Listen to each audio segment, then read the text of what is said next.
नमस्कार, आदाब, सत श्री अकाल। मैं देवीदास खत्री।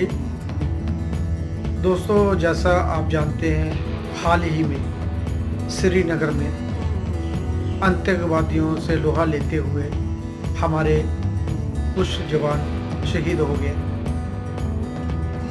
मैं उनको कोटि कोटि नमन करता हूँ।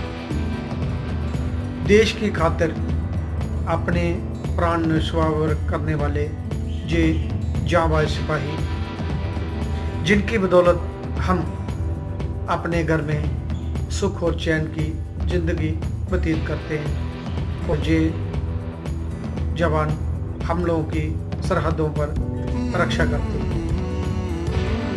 इन शहीदों को मेरा कोटि कोटि प्रणाम। दोस्तों, आज मैं आप लोगों के समक्ष कुछ भारत के अलग अलग कोनों से इकट्ठा किए कलाकार और उनकी कला से मैं रूबरू करवाने जा रहा हूँ। आइए एक नज़र देखते हैं वो क्या कहते हैं और क्या कर रहे हैं इस लॉकडाउन के मौके पर। एक झलक देखते हैं।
मेरा नाम विजेंद्र शर्मा है।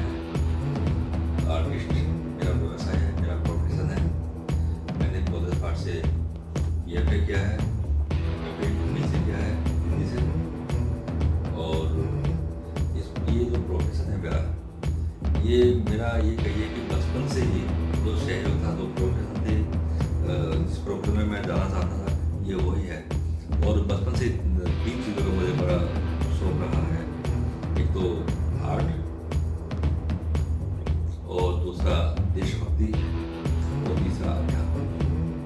बचपन में मैं सोचता था कि मुझे आर्मी में जाना है, और या मैं सन्यासी बनूंगा, और आर्टिस्ट तो मुझे हर हालत में बनना ही है। तो यही चला आ रहा है। बचपन से मैंने देखा कि मेरा फेवरेट जो सब्जेक्ट था वो आर्ट था, और चार्ट बनने की मैं सपने देखता था। स्कूल में मैंने कई पेंटिंग बनाई, वो सबसे जो फेवरेट सब्जेक्ट मेरा ये रहा, और इसी में मैं महारत हासिल करता चला गया, और अभी यही मेरा प्रोफेशन बन गया है। और मैं इससे बहुत खुश हूँ।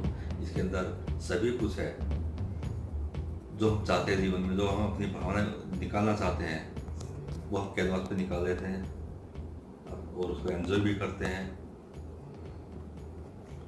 तो दोस्तों, यही मेरा कहना है। पहले मैं जब क्लास में मैं फिल्मी बैनर बनाया करता था, पोस्टर बनाया करता था, कैलेंडर्स बनाया करता था, और उसके बाद में मैंने कॉलेज पार्ट में BFA में एडमिशन लिया। उसी समय मैंने TV सीरियल्स आते थे, कहते पेंटिंग बनाई, रामायण के लिए काम किया। एक कॉलेज टाइम में मैंने महाभारत के लिए काम किया। तो 1990 में मैं पास आउट हुआ कॉलेज पार्ट से, और उसके बाद में मैं फिर क्लास काम करता चला गया। और मेरी एक बहुत काफ़ी एडमिशन हुई है दिल्ली में, पूरे भारत में। तो मैंने आर्ट कैंप किए हैं, तो वहाँ की कला को देखने का मुझे मौका मिला कि पूरे वर्ल्ड में क्या किया हो रहा है। मास्टर से का मैंने देखा, जिनको मैं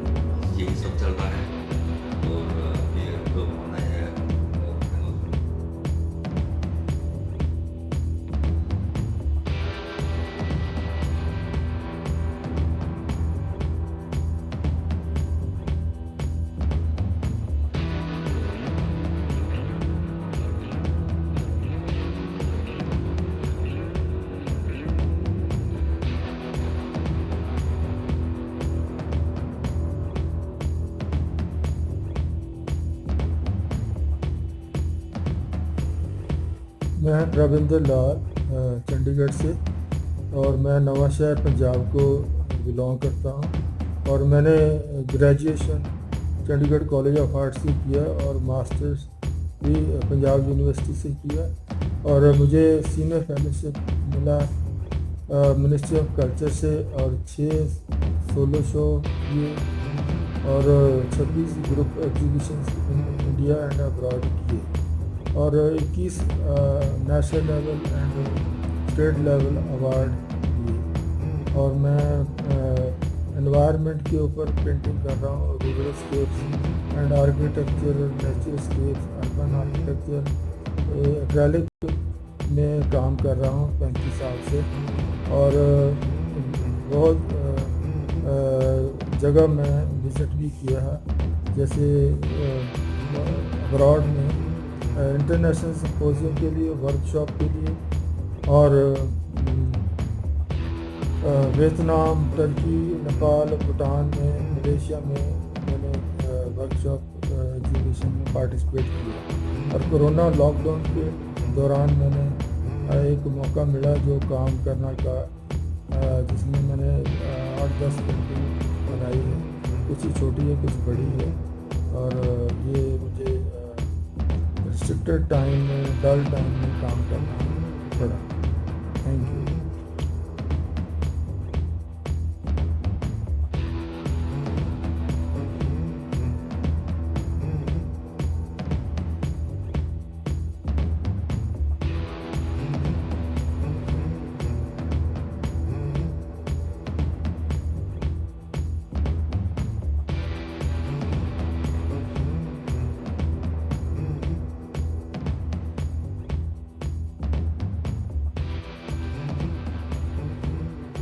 आप सभी को मेरा नमस्कार। मैं के कामरा, स्कल्पटर, आर्टिस्ट। मेरा जन्म फाजिलका पंजाब में हुआ। उसके बाद मैंने 5 year diploma Shimla art college से में किया स्कल्पचर में। उसके बाद मैंने post diploma 2 year M university Baroda में किया 1978 में। उसके बाद मुझे गवर्नमेंट ऑफ इंडिया में एज एन आर्टिस्ट 35 साल मैंने सर्विस किया। इस सर्विस के साथ साथ मैं अपना काम कंटिन्यू करता रहा। मैं बॉम्बे, पूना, शिमला, चंडीगढ़, दिल्ली में लगातार शो करता रहा। मेरे 21 वन मैन शो हुए और दूसरी एग्जीबिशनों में मैंने पार्टिसिपेट करता रहा। मुझे कई अवार्ड मिले और मुझे अभी सीनियर फेलोशिप भी मिली गवर्नमेंट ऑफ इंडिया से। तो मैं अपना काम कंटिन्यू कर रहा हूँ। ज़्यादा काम मैं अपना वुड में करता हूँ, जो कि एक सिंपली फॉर्म में काम करता हूँ, जो कि एक सब्जेक्ट मेरा ग्रिप फार्म है, उस फार्म को लेके मैंने काम किया। तो आज इन दिनों में जो महामारी चल रही है कोविड कोरोना की, इससे काफ़ी आर्टिस्ट जगत बहुत परेशान है। सब लोग अपने अपने घरों में बैठे हैं और मैं भी सबसे ये रिक्वेस्ट करता हूँ, इस महामारी को बचने के लिए सब मेरे आर्टिस्ट भाई लोग अपने घरों में रहें, अपना काम करते रहें, और गवर्नमेंट जो भी उनको हिदायत दे, जो भी उनके प्रोटोकॉल में अपना तरीके से कहें, उसको प्रोटोकॉल को मानें और अपना काम करते रहें। उससे इस महामारी से बचा जा सकता है। Thank you.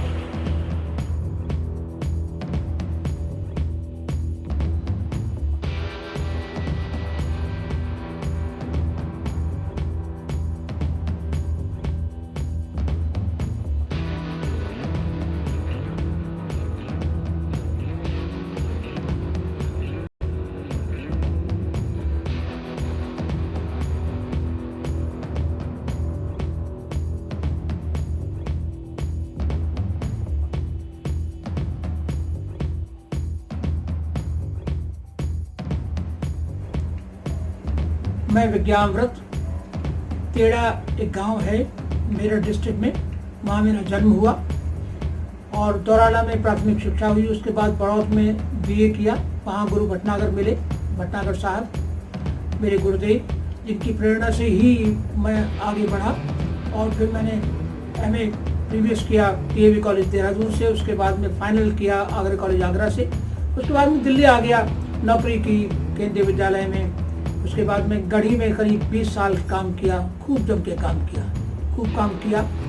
और मेरी पेंटिंग्स राष्ट्रपति भवन में, इंडियन अथॉरिटी, एयरपोर्ट अथॉरिटी में और देश विदेश में कई कलेक्शंस में हैं। चंडीगढ़ म्यूज़ियम में हैं, करीब 100-150 पेंटिंग्स मेरी कलेक्शंस में हैं। उसके बाद करीब 39 मेरे सोलो शोज़ हो चुके हैं वर्ल्ड में, पूरे वर्ल्ड में। और वर्ल्ड की जो इम्पोर्टेंट गैलरीज हैं वहाँ मेरे 39 शोज़ हो चुके हैं और सैकड़ों ग्रुप शोज़ में पार्टिसिपेशन है मेरा। आजकल हम 20 से 20 के करीब वर्कशॉप में पार्टिसिपेट किया है। आजकल हमारा पूरा देश कोरोना से जूझ रहा है, तो हमारा सबका फर्ज बनता है कि हम अपने घर में रहें और उन लोगों की सहायता करें जो लोग कोरोना के लिए अपनी जान जोखिम में डालकर हम लोगों की सहायता कर रहे हैं। डॉक्टर्स हैं, पुलिस हैं, नर्सेज हैं, वगैरह वगैरह। धन्यवाद।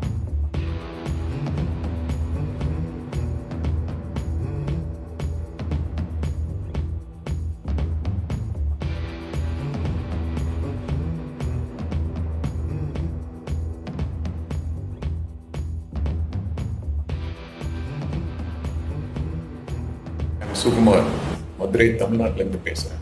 இன்றைக்கி இந்த ஹோல் வேர்ல்டு வந்து COVID-19 பற்றி தான் பேசிட்டு இருக்கோம்.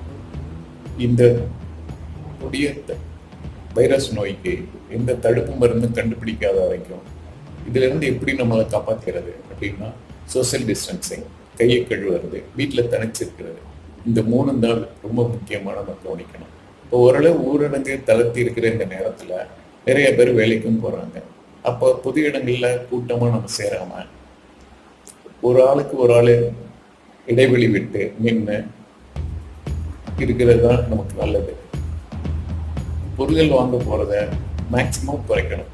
வாரத்துக்கு ஒரு நாள் அந்த மாதிரி பிளான் பண்ணி வாங்கிட்டு அப்படி வாங்க போகும்போதும் நம்மளுக்கு இடையில அந்த 1 மீட்டர் சோசியல் டிஸ்டன்ஸுங்கிற டிஸ்டன்ஸை மெயின்டைன் பண்ணி கட்டாயமாக இருந்தால் ஓரளவுக்கு நமக்கு இந்த நோய் பரவுறதை தடுக்க முடியும். எல்லாத்துலேயும் முக்கியமான விஷயம் நம்ம வீட்டில் பாதுகாப்பாக இருக்கிறது. அதிகம் வெளியில் போகாமல் வீட்டிலே இருப்போம். வெளியில் போகும்போது முகக்கவசம் போட்டு சோசியல் டிஸ்டன்சிங் மெயின்டைன் பண்ணி பாதுகாப்பாக இருந்துக்குவோம். அடிக்கடி கை கழுவி சுத்தமாக இருந்துக்கும். இந்த மாதிரி நம்மளை நம்ம பாதுகாத்துக்கிட்டு வீட்டில் இருக்கிறது நமக்கு ரொம்ப பாதுகாப்பு. ஸோ நம்மளை நம்ம பாதுகாத்துக்கிறோம். நோயை பரவிடாமல் தடுத்து இந்த இதிலிருந்து நம்ம வெற்றி பெறுவோம். Thank you. Bye.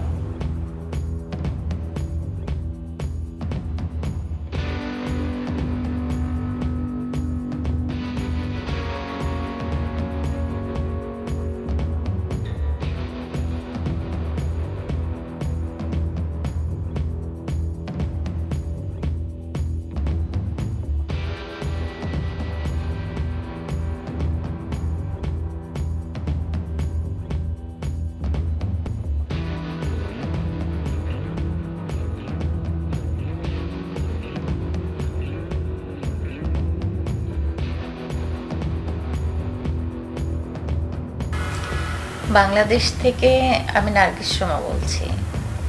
আমি রাজশাহী আর্ট কলেজের প্রভাষক। ছবি আঁকার পাশাপাশি লেখালেখির অভ্যাসটাও আছে।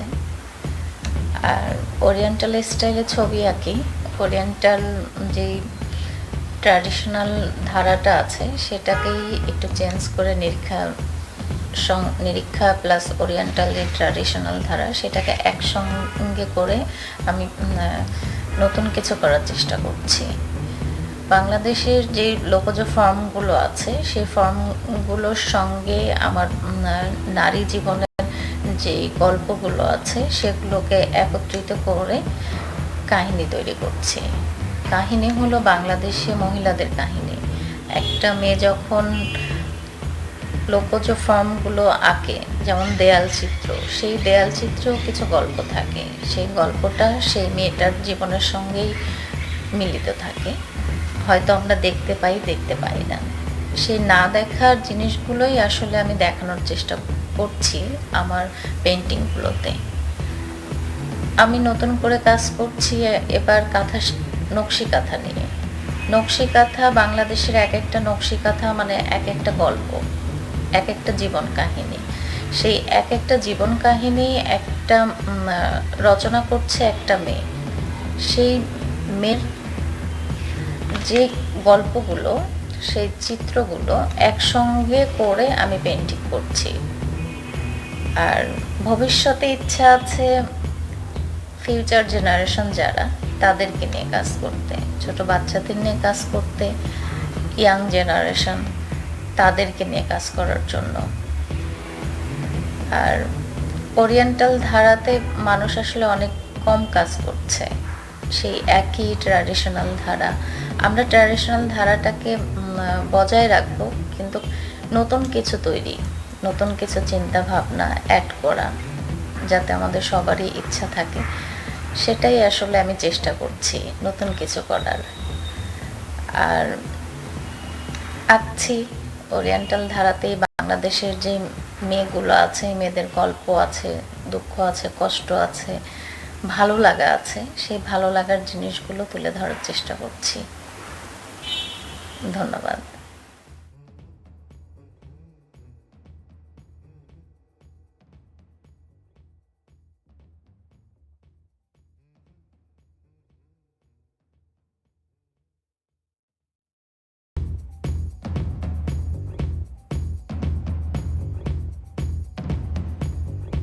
अगली बार दोस्तों मैं फिर मिलूँगा आपको किसी नई कड़ी में, किसी नए कलाकारों के साथ।